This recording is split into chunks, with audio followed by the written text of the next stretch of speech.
bagian berikut kita akan melihat hakikat dari perjanjian perkawinan itu. Sesungguhnya bahwa perjanjian itu adalah kesepakatan antara pihak-pihak yang secara legitim mampu membuat perkawinan. Kesepakatan itu tidak dapat diganti oleh kuasa manusiawi manapun. Itu diungkapkan dalam kanon yang ke-1057. Kesepakatan itu adalah tindakan kehendak. Dengannya seorang pria, seorang wanita saling menyerahkan diri, saling menerima untuk membentuk perkawinan yang dalam tingkat sakramen yang tidak dapat ditarik kembali. Karena perjanjian itu tidak dapat ditarik kembali, maka untuk melangsungkan sebuah perkawinan secara Katolik tidak dapat diwakilkan. Orang yang mau nikah itu harus hadir secara langsung. Tidak bisa karena alasan tertentu, lalu pihak misalnya pengantin perempuan ada, lalu pengantin perempuan laki-lakinya masih di tempat yang jauh, diwakili oleh adiknya atau bapaknya atau kakaknya. Tidak bisa seperti itu. Perkawinan itu, perjanjian itu harus diungkapkan secara langsung oleh yang bersangkutan untuk menerima pasangannya dalam untung malang, suka dan duka seumur hidupnya. Tidak bisa digantikan oleh kuasa manusiawi manapun, tidak boleh digantikan oleh orang siapapun dia. Dan hakikat dari konsensus perjanjian itu adalah kesepakatan yang secara hukum dinyatakan mampu membuat perkawinan itu. Dalam hal ini, orang yang mengungkapkan perjanjian nikah harus orang yang cakap hukum, sudah cukup umur, sudah paham tentang hakikat perkawinan Katolik, sehingga ke depan janji yang tidak dapat ditarik kembali itu tetap pada hakikatnya tidak bisa ditarik itu. Tanpa alasan, dulu saya tidak mengerti tentang perkawinan, dulu saya dipaksa-paksa untuk kawin, dulu saya ditekan-tekan untuk segera mengungkapkan janji nikah di hadapan imam, para saksi dan umat. Tidak ada alasan untuk menarik kembali perjanjian itu, karena pada dasarnya perjanjian itu sudah diangkat ke dalam martabat sakramen, saling menyerahkan diri, saling menerima satu dengan satu, dan perjanjian itu tidak dapat ditarik kembali dengan kuasa manusiawi apapun. Ini mengungkapkan kembali sifat perkawinan yang tadi, monogami dan tidak dapat diceraikan. Untuk mewujudkan perkawinan, perjanjian perkawinan yang demikian, maka gereja juga sadar bahwa perjanjian itu tidak serta-merta dapat ditarik kembali atau dapat dibatalkan. Gereja memberikan perlindungan hukum. Perlindungan hukum terhadap perkawinan itu diungkapkan dalam kanon 1060, bahwa perkawinan mendapat perlindungan hukum. Karena itu, dalam keraguan-raguan haruslah dipertahankan sahnya perkawinan itu sampai dibuktikan sebaliknya. Sebuah perkawinan yang terkesan ada masalah, perkawinan yang terkesan punya banyak cecok, yang menimbulkan keraguan atas keabsahan dari janji perkawinan yang pernah diikrarkan, tidak dapat serta-merta dibubarkan. Walaupun kita tahu ini bermasalah, berkelahi terus, KDRT terus, sudah saling meninggalkan, tidak dapat serta-merta dibubarkan sebelum dibuktikan sebaliknya bahwa pada dasarnya perkawinan itu tidak sah sejak awal. Lembaga untuk menyatakan bahwa perkawinan itu tidak sah sejak awal, dalam hal ini untuk memberikan anulasi perkawinan atau menganulir perkawinan yang sudah terjadi, adalah tribunal yang di keuskupan-keuskupan dibentuk. Lalu di dalam hukum kanon juga mengungkapkan bahwa semua orang yang tidak dilarang oleh hukum dapat menikah, punya hak untuk menikah. Diungkapkan dalam Kanon 1058. Semua orang dapat melangsungkan perkawinan sejauh tidak dilarang oleh hukum. Artinya apa? Artinya semua orang yang cakap, semua orang yang mampu secara hukum mempunyai hak untuk menikah.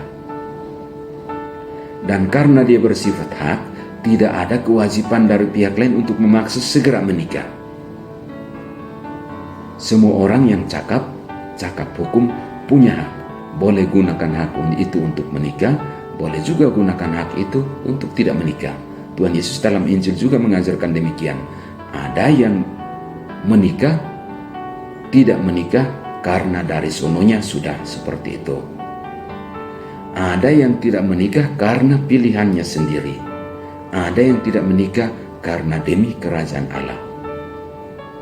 Hak untuk menikah itu sesungguhnya adalah hak dasar dalam diri setiap orang yang cakap, yang mampu secara hukum. Karena itu pihak-pihak lain tidak punya kewajiban untuk memaksa seseorang menggunakan haknya itu. Boleh pakai, boleh tidak.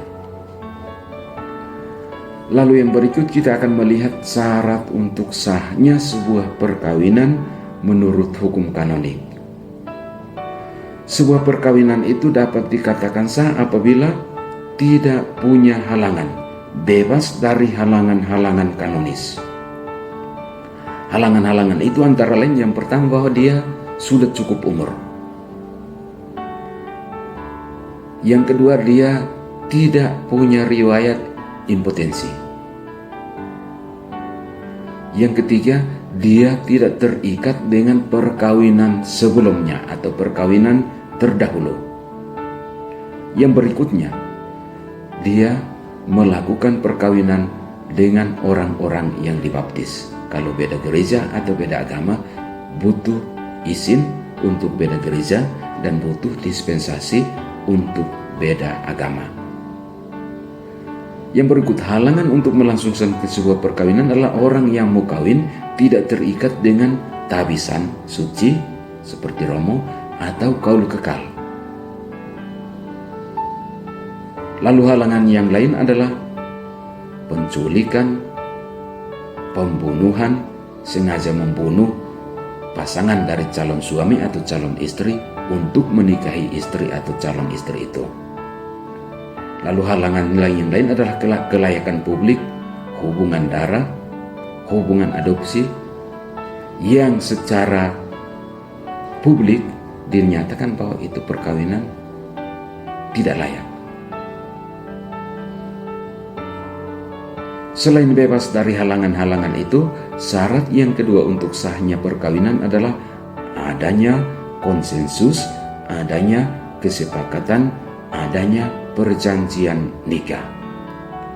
Untuk mewujudkan perjanjian nikah itu yang pertama-tama adalah orang itu harus mampu secara psikologis paham tentang hakikat perkawinan, tujuan perkawinan Katolik, dan bebas untuk mengungkapkan janji perkawinannya itu.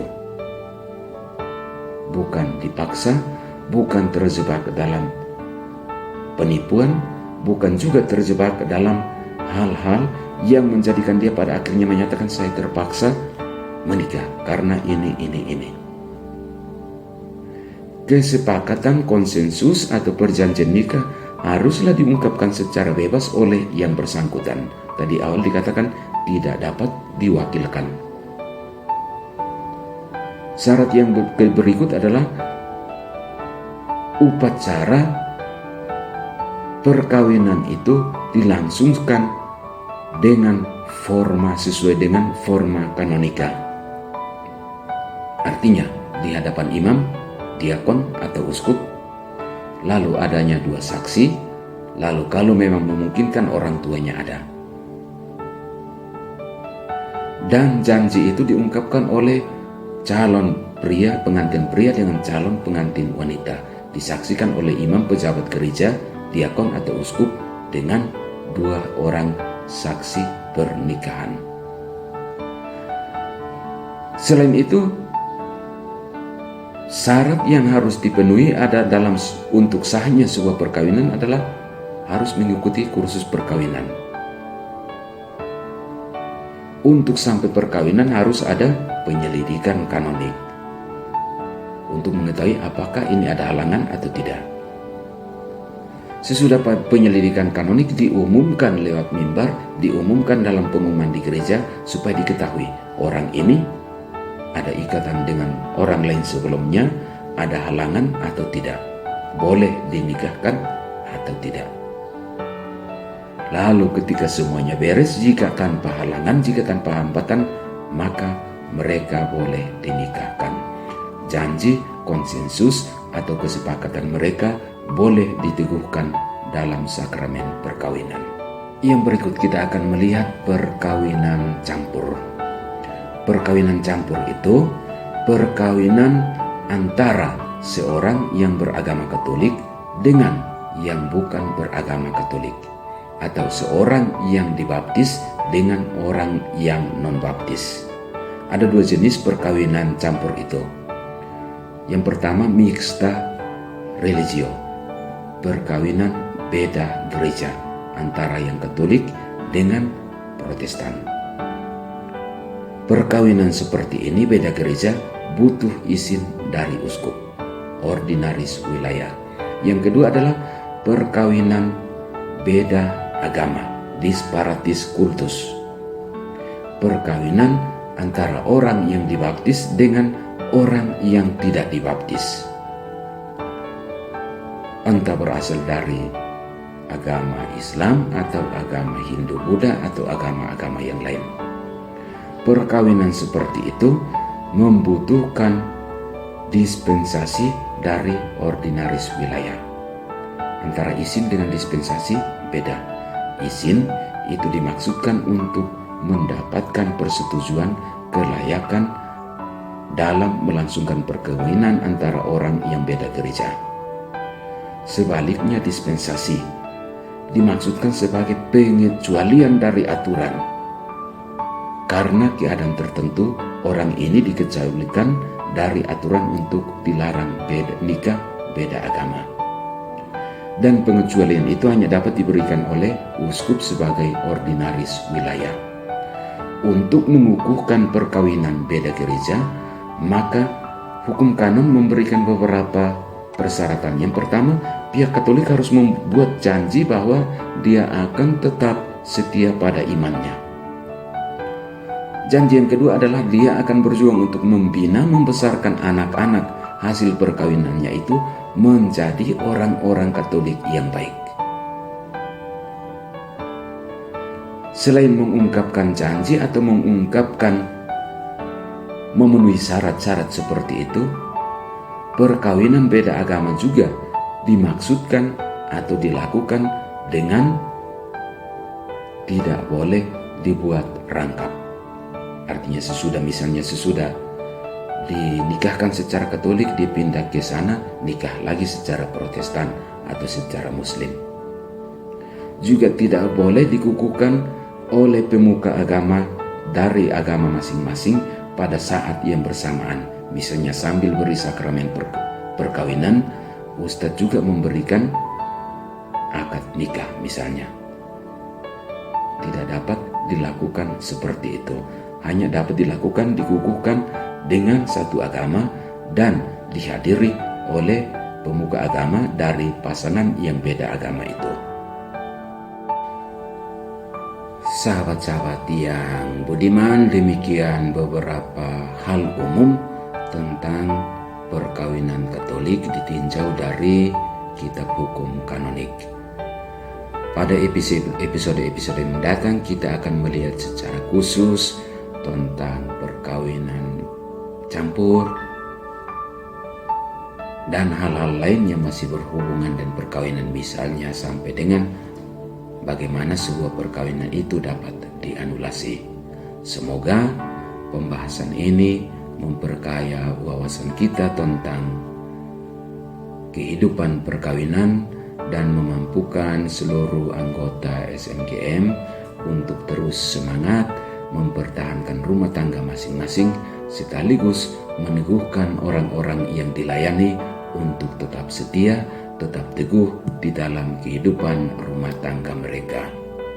Semoga sahabat-sahabat Monsinyur Gabriel Manek selalu tekun, selalu semangat melayani dengan sepenuh hati. Tuhan memberkati. Semangat